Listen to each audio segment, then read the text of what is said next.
Today, we will talk about navigating organizational politics and culture. Organizational politics often evokes negative reactions, with many viewing it as inherently destructive.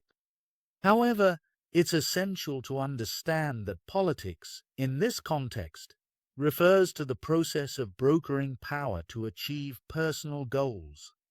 While it's true that power can be misused, it can also be strategically applied for positive outcomes within organizations. Power is defined as the capacity to influence others and is crucial for driving change. Effective change agents must understand their own power sources, including formal authority and perception of influence. They need to ask important questions about their power and how it can be exercised effectively. Perception plays a significant role in power dynamics. The belief in someone's influence can be as important as their actual power. Thus, even if a manager holds the same formal authority as a more experienced counterpart, their perceived influence can differ greatly. Individuals gain power from their position, reputation, and expertise. When these elements align, that individual is likely to wield significant power within the organization. Understanding and navigating these dynamics is vital for successful leadership and change management. Departmental power within organizations varies depending on factors such as the centrality of their work, their ability to manage uncertainty, and how replaceable they are. Departments gain power when they 1. Cope with environmental uncertainty. Departments that reduce uncertainty in the organization, like marketing securing future business or finance managing economic turbulence, increase their power by making the organization's environment more predictable. 2. Have low substitutability. Departments with unique functions that no other department can replicate, like human resources or data processing before personal computers, hold significant power. 3. Are central to the organization. Power flows to departments that are essential for the organization's survival, or whose activities are crucial for other departments to function.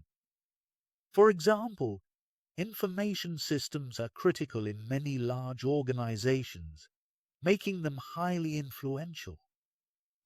This power helps departments shape organizational strategies and operations, as seen in companies like Walmart, Federal Express, and BMW, where well-developed systems are key to success. Hardy expanded our understanding of power by introducing 3 dimensions of it. Resource power, the access to valued resources within an organization, such as rewards, authority, expertise, and political connections. This is similar to traditional forms of individual power. Process power, control over decision-making processes, such as setting or excluding items from agendas. Nominating committees exemplify this by controlling who participates in decision-making roles. Meaning power, the ability to define meanings within an organization, such as the symbolic use of language, rituals, or office arrangements to communicate changes in power dynamics. For example, shifting from hierarchical to more egalitarian office setups can signify a change in organizational culture. Hardy's concepts of process and meaning power highlight how influence extends beyond resources. Managers and change agents must act like organizational politicians, using negotiation, coalitions, and relationships to effect change. The way managers wield power varies depending on the situation, often relying more on rational persuasion than on overt authority or sanctions. Effective leaders understand that power is essential for implementing change. This table outlines the various power tactics used by managers when attempting to influence superiors or subordinates. It highlights that managers tend to rely more on rational methods of persuasion rather than overt displays of power, such as referring issues to higher authorities or applying sanctions. Managers should view themselves as politicians within their organizations.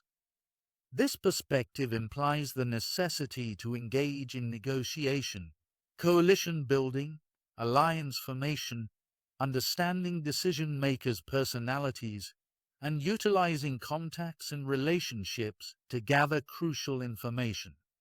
Effective change agents recognize the importance of power and influence in driving change initiatives forward. Organizational culture. What does it mean?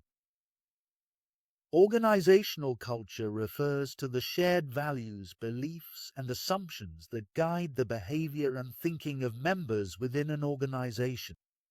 While the concept has roots in earlier psychological studies, the term culture in an organizational context began gaining attention in the 1980s and 1990s.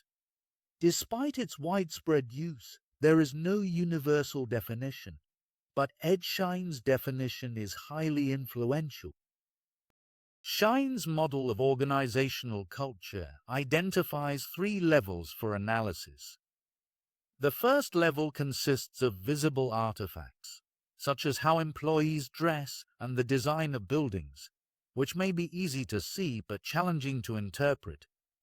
The second level encompasses an organization's espoused beliefs and values, including its stated mission and strategy, often targeted by change agents for initiating organizational change. The third level involves basic underlying assumptions deeply ingrained within a group's thinking, typically unquestioned and resistant to change.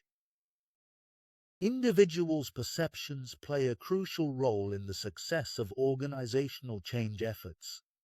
People decide to embrace or resist change based on how they perceive it will affect them personally. Change initiatives focused on cost-cutting, such as downsizing, often face resistance as individuals weigh the personal costs against perceived benefits. Change agents must consider individuals' perceptions, assess how changes will impact them personally, understand their views on benefits and costs, and respect the organizational culture and history to facilitate successful change implementation. Change agents must address both the reality of change and individuals' perceptions, recognizing that perceived costs are often more apparent than benefits. People are more inclined to change when they believe the benefits outweigh the costs, and when they are dissatisfied with the current situation. Change agents should build a compelling case for change by highlighting the dissatisfaction with the status quo, demonstrating the benefits of change, and showing the likelihood of success. It is essential to differentiate between organizational benefits and impacts on individuals. Change leaders sometimes overlook how changes affect individuals personally, which can lead to resistance. Understanding the impact on individuals and their interpersonal relationships within the organization is crucial for successful change implementation. Acknowledging organizational history, traditions, and power dynamics is vital in navigating change effectively and engaging all stakeholders. When individuals respond to change, their reactions can be complex and influenced by various factors. It's important not to oversimplify these reactions by equating support with friendship or resistance with opposition. Resistance may often stem from ambivalence, mixed feelings about the change. Change agents can navigate these dynamics effectively by actively listening to individuals during transitions. This approach allows them to learn, identify potential issues, and refine change initiatives. Acknowledging and addressing concerns increases the chances of moving individuals from resistance to support. By valuing people's insights, change agents can build trust and collaboration, which are crucial for successful change implementation and gaining buy-in from those affected. Resistance to change is a common and natural response in organizations, often stemming from valid concerns. It is essential not to view resistance as inherently bad or negative. Instead, it can provide valuable insights into individuals' fears and uncertainties about proposed changes. When people resist, they typically have meaningful reasons that can highlight areas for improvement, unaddressed issues, or aspects needing clarification. By understanding these reasons, change agents can better address challenges and refine initiatives. Reframing resistance as a source of information allows organizations to use it as a catalyst for positive change. Engaging with resistant individuals, listening to their perspectives, and addressing their concerns constructively can enhance the likelihood of successful change implementation. Also, individuals may resist change due to self-interest, fearing that the proposed changes could jeopardize their positions or interests within the organization.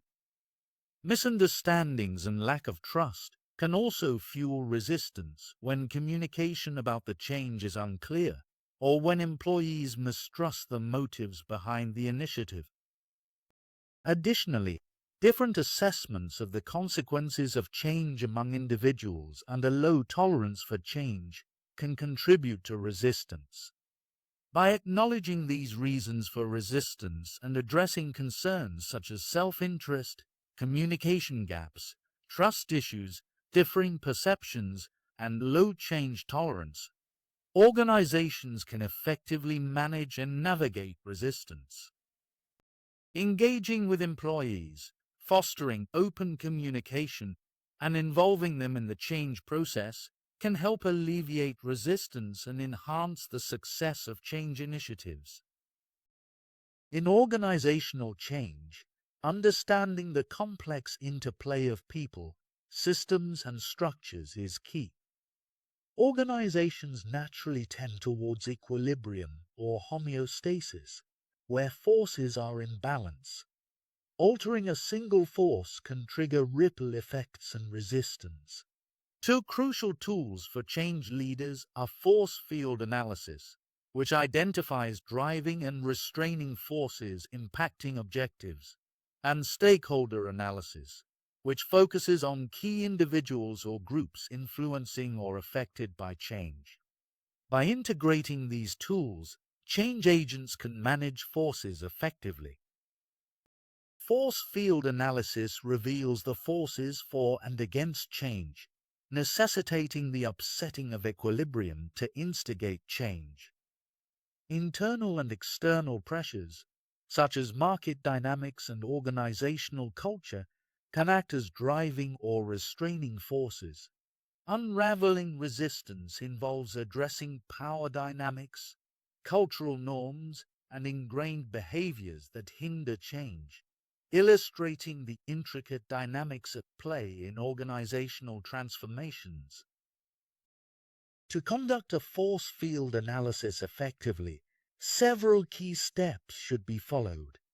Initially, identifying the forces at play and assessing their strength, both immediate and long-term, is crucial. Immediate forces have a swift impact, like quarterly sales targets, while long-term forces, such as customer satisfaction, can have enduring effects. Subsequently, understanding how these forces can be influenced to foster a more conducive environment for change is essential. Developing strategies to leverage driving forces while minimizing efforts is crucial for sustained change management. Looking beyond immediate impacts to increase support and reduce resistance is vital. Considering unforeseen consequences is necessary to avoid unintended outcomes, like promoting unethical behavior while addressing resistance with financial incentives. The example of 3M and the appointment of McNerney illustrates how strategic changes can positively affect the forces for and against change. Strebel's graphical representation of force field analysis highlights the importance of viewing these forces separately as operating orthogonally, rather than in direct opposition. The change arena concept helps identify different dynamics within organizations, including constant change, ongoing adjustments, high resistance, strong opposition to change. Breakpoint change. Significant pressures lead to strong resistance until a tipping point causes radical upheaval. Flip-flop change. Weak forces result in easily reversible changes, often due to ambivalence about less critical issues. Mastering force field analysis requires a nuanced understanding of organizational dynamics, including how people, structures, and systems interact with and influence the change process. Stakeholder analysis involves identifying individuals or groups who can influence or are affected by a change, along with understanding their positions, motives, and power.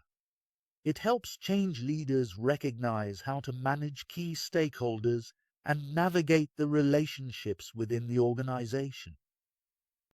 The process starts by identifying those who will be directly impacted by the change or need to alter their behavior for the change to succeed. It also considers who holds the power or resources to either enable or block the change. Stakeholders may include internal members or external entities like customers, suppliers, or government bodies. Savage's stakeholder model assesses stakeholders based on their threat and cooperation potential, suggesting tailored strategies for engagement. Collaborative approaches are recommended for stakeholders with high potential for threat and cooperation to secure their support. Supportive stakeholders should be involved to maximize their backing. Defensive strategies are advised for non-supportive stakeholders with high threat potential but low cooperation potential. Marginal stakeholders with limited threat or cooperation potential require monitoring for accurate assessment. Stakeholder mapping is a valuable tool for change agents to visualize key participants, their relationships, and the dynamics within an organization. It helps identify interdependencies, the strength of relationships, and the level of support or resistance. Stakeholders can be categorized based on their potential for threat and cooperation, guiding how best to engage with them. Change agents also need to understand stakeholders' predispositions to change. Some may be early adopters, while others may resist until others have shown support. Identifying who influences stakeholders, how power flows, and who stands to benefit or lose from the change allows change agents to create targeted strategies. By mapping stakeholders' positions and tracking their progression on the adoption continuum, awareness, interest, desire for action, and taking action, change agents can adjust their tactics. Understanding the differences in stakeholders' attitudes and adjusting communication strategies accordingly helps facilitate smoother transitions and minimizes resistance. This approach requires continuous evaluation and adjustment of strategies to move stakeholders towards supporting the change. This diagram represents the stages of change. It shows a linear progression from initial awareness to readiness to take action. Let me explain each stage. Initial awareness. This is the first stage where a person becomes aware of a need or desire for change. They may not yet be fully committed, but they are starting to recognize the issue, interested in the change. At this stage, the person is more engaged and curious about the change. They may be exploring information or seeking advice, wanting the change to happen. The person is now motivated to make the change happen. They may be setting goals or developing a plan, ready to take action. The person is fully committed to the change and is prepared to take concrete steps to make it happen. This diagram is a helpful tool for understanding the process of change and can be used to support individuals or groups in making positive changes in their lives. Thank you for watching. If you liked this video, please like and subscribe to channel.